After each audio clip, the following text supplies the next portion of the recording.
Hello everyone, आप लोग का बहुत बहुत स्वागत है स्टडी पॉइंट यूट्यूब चैनल पर।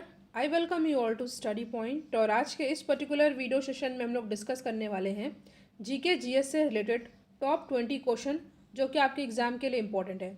इससे पहले और भी वीडियो चैनल पर ऑलरेडी अपलोडेड है जिनकी प्लेलिस्ट बनी हुई है और कुछ इंपॉर्टेंट वीडियोज़ का लिंक डिस्क्रिप्शन बॉक्स में दिया हुआ है, आप चाहें तो उस वीडियो को भी देख सकते हैं। तो हमारा पहला क्वेश्चन है आज का, संयुक्त राष्ट्र द्वारा मानवाधिकारों की सार्वभौमिक घोषणा को चिन्हित करने के लिए हर वर्ष किस तिथि को अंतर्राष्ट्रीय मानवाधिकार दिवस मनाया जाता है?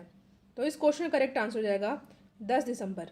ठीक है, यूनाइटेड नेशन द्वारा मानवाधिकार यानी कि ह्यूमन राइट्स की सार्वभौमिक घोषणा को चिन्हित करने के लिए 10 दिसंबर को अंतर्राष्ट्रीय मानवाधिकार दिवस मनाया जाता है और विश्व स्तर पर मानवाधिकार की घोषणा 10 दिसंबर 1948 में की गई थी। ठीक है, नेक्स्ट क्वेश्चन पे हम लोग आते हैं। क्वेश्चन है,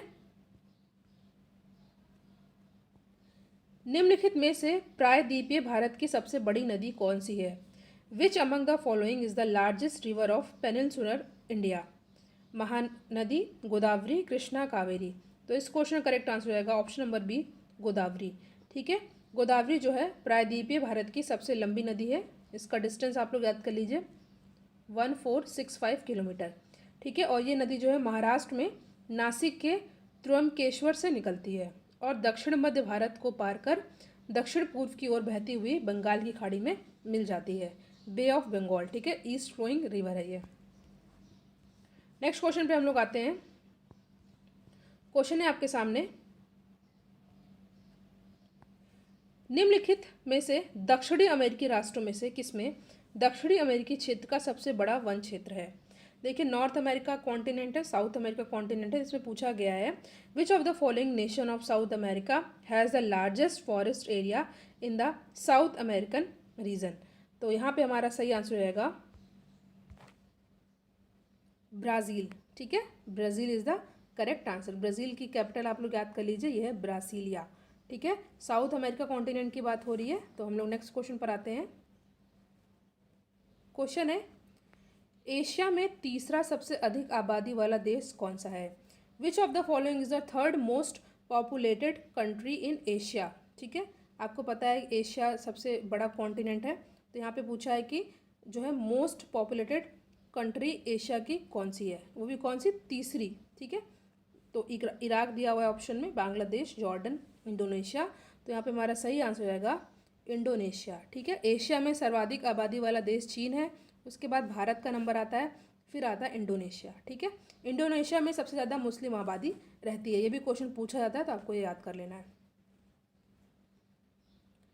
नेक्स्ट क्वेश्चन है आपके सामने, विच of the following is the currency of Mongolia? ठीक है, मंगोलिया की मुद्रा क्या है? तो मंगोलिया की मुद्रा हो जाएगी तोगरोक। ठीक है, इसको तुगरिक भी कहते हैं। ये जो है मंगोलिया की आधिकारिक मुद्रा है और आपको याद कर लेना है मंगोलिया की राजधानी क्या है, उलन बटोर। एशिया का ये कंट्री है। ठीक है, और ये लैंड लॉक कंट्री है। ठीक है, ये भी आपको याद करना है, रशिया और चाइना के बीच में है ये मंगोलिया। ठीक है, नेक्स्ट क्वेश्चन है, निम्नलिखित में से कौन सी जॉर्डन की राजधानी है? ठीक है, जॉर्डन की राजधानी आपको बताना है। Which of the following is the capital of Jordan? And the correct answer of the question is Amman. ठीक है, अमान जो है जॉर्डन की राजधानी है और यह जॉर्डन का सबसे अधिक आबादी वाला शहर भी है। ठीक है, और अमान जो है जॉर्डन का आर्थिक यानी इकोनॉमिकल और राजनीतिक और सांस्कृतिक केंद्र भी है। इतना आपको इस क्वेश्चन से रिलेटेड याद कर लेना है। नेक्स्ट क्वेश्चन पे हम लोग आते हैं। इंपॉर्टेंट क्वेश्चन है आज का, ये क्वेश्चन है इंपॉर्टेंट क्वेश्चन है, ध्यान दीजिएगा। कौन सा कथन इसमें गलत दिया हुआ है? राज्यपाल के बारे में बताया गया। पहला कथन है आपके सामने, राज्यपाल राष्ट्रपति द्वारा नियुक्त किया जाता है। आपको पता है ये हमारा सही है। ठीक है, राज्यपाल जो है इनका जो अपॉइंटमेंट राष्ट्रपति के द्वारा होता है। नेक्स्ट है, राष्ट्रपति के प्रसाद पर्यंत राज्यपाल का कार्यकाल रहता है। ठीक है, governor hold office during the pleasure of the president. ये भी हमारा सही दिया हुआ है। तीसरा दिया हुआ है, राज्यपाल राष्ट्रपति को अपना त्यागपत्र सौंपता है। ठीक है, ये भी हमारा सही दिया हुआ। गवर्नर जो है अपना जो है रेजिग्नेशन जो है वो प्रेसिडेंट को ही देते हैं। जो यहाँ पे थर्ड दिया हुआ है, 30 वर्ष की आयु का व्यक्ति राज्यपाल बन सकता है। देखिए, ये जो हमारा चौथा कथन है ये गलत है। क्यों? देखिए जो भारत का संविधान है उसके आर्टिकल 157 में बताया गया है कि कोई भी व्यक्ति राज्यपाल नियुक्त होने का पात्र तभी होगा जब वह भारत का नागरिक हो, यानी कि इंडियन सिटीजन हो, और वो 35, ठीक है, 35 साल की आयु पूरी कर चुका हो। यहाँ पे 30 दिया हुआ इसलिए गलत हो जाएगा, ठीक है। तो यहाँ पे ऑप्शन डी हो जाएगा हमारा करेक्ट आंसर।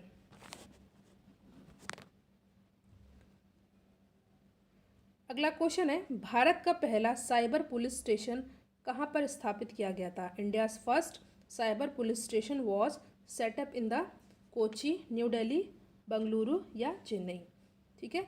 तो यहाँ पे हमारा सही आंसर हो जाएगा, ये क्वेश्चन इंपॉर्टेंट है, बंगलुरु, ठीक है। India's first cyber police station was setup in the Bengaluru, और ये हुआ कब था? 30 अगस्त 2001 को, ठीक है। क्योंकि भारत का पहला साइबर पुलिस स्टेशन था तो क्वेश्चन अपने आप में इंपॉर्टेंट हो जाता है और एक क्वेश्चन पूछा भी गया एग्जाम में। नेक्स्ट क्वेश्चन है, पूर्ण रूप से जीएसटी की सिफारिश किसके द्वारा की गई थी? ठीक है, full flash GST was recommended by, तो इसका आंसर हो जाएगा हमारा ऑप्शन नंबर सी, जीएसटी परिषद, जीएसटी काउंसिल द्वारा पूर्ण रूप से जीएसटी की सिफारिश की गई थी।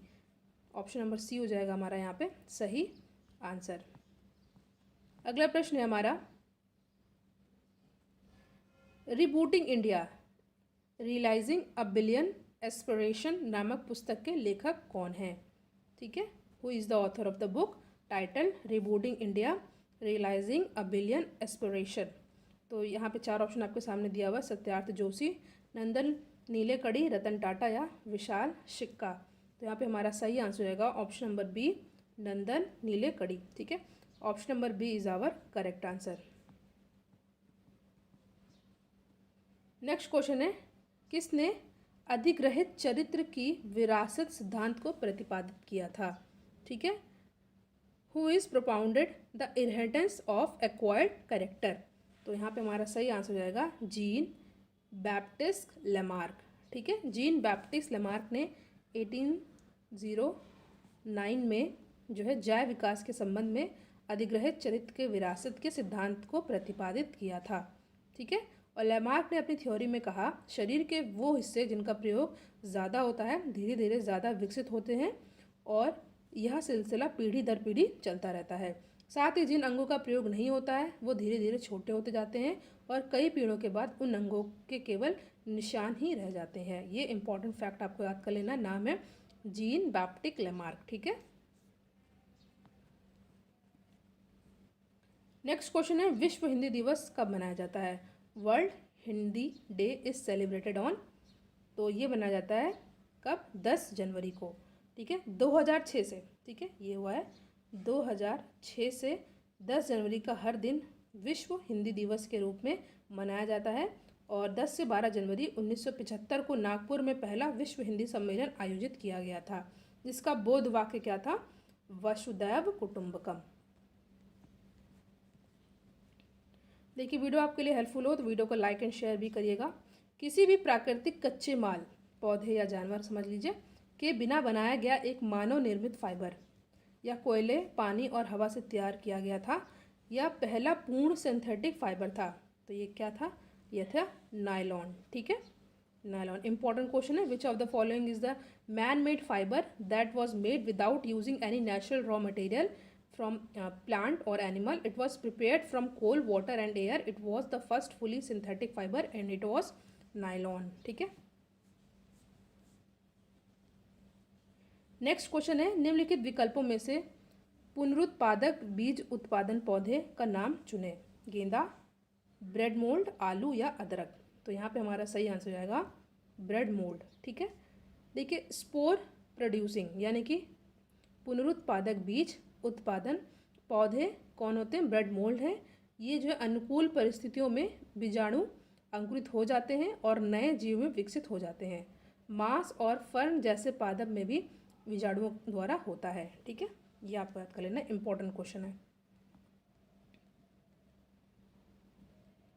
नेक्स्ट क्वेश्चन है, पौधों में पानी और पोषक तत्वों के परिवहन के लिए संवहन ऊतक को क्या कहा जाता है? तो ये कहलाया जाता है जाइलम, ठीक है।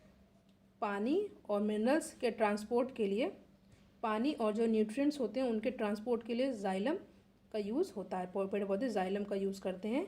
और मिनरल्स और खाने के पदार्थों के लिए फ्लोएम का यूज़ किया जाता है। फिलहाल ऑप्शन सी हो जाएगा हमारा यहाँ पे सही answer.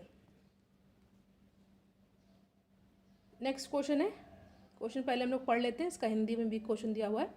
Damage CFL and fluorescent tube should be disposed of safely because they contain dash vapour which is toxic in nature. ठीक है, इसका पहले हम लोग हिंदी में भी अनुवाद देख लेते हैं क्वेश्चन का। क्वेश्चन है क्षतिग्रस्त यानी कि डैमेज जो CFL होते हैं और फ्लोरेसेंट ट्यूब होते हैं, इनका निपटान सुरक्षित रूप से किया जाना चाहिए क्योंकि इनमें डैश वाष्प होती है जो स्वभाव में जहरीली होती है। वो कौन सी होती है वाष्प? होती है पारे की। ठीक है, तो ऑप्शन डी हो जाएगा यहाँ पे हमारा सही आंसर। इंपॉर्टेंट क्वेश्चन है। नेक्स्ट क्वेश्चन है पेड़ पौधों में निषेचन के बाद अंडाशय परिवर्तित होते हैं किसमें? In plants and trees fertilisation the ovary matures to from the, तो ये किस में बदल जाते हैं? ये बदल जाते हैं फ्रूट में। ठीक है, यानी कि फल में। ऑप्शन डी हो जाएगा यहाँ पे हमारा सही आंसर। नेक्स्ट क्वेश्चन है आज का। देखिए इस क्वेश्चन का आंसर आपको कमेंट सेक्शन में देना है। क्वेश्चन है अंतर्राष्ट्रीय न्यायालय किस देश में स्थित है? इस क्वेश्चन को मैंने आपसे कई बार डिस्कस किया। आज का लास्ट क्वेश्चन है जिसका आंसर आपको कमेंट सेक्शन में देना है। In which country is the International Court of Justice located? ठीक है, तो आपको ये पता होना चाहिए कि ये जो है यूनाइटेड नेशन का जो है बहुत ही इंपॉर्टेंट अंग है। ठीक है, न्यायिक अंग है। तो इसका आंसर आपको कमेंट सेक्शन में देना है। वीडियो को लाइक एंड शेयर जरूर करिएगा। Thank you so much for watching. Thank you.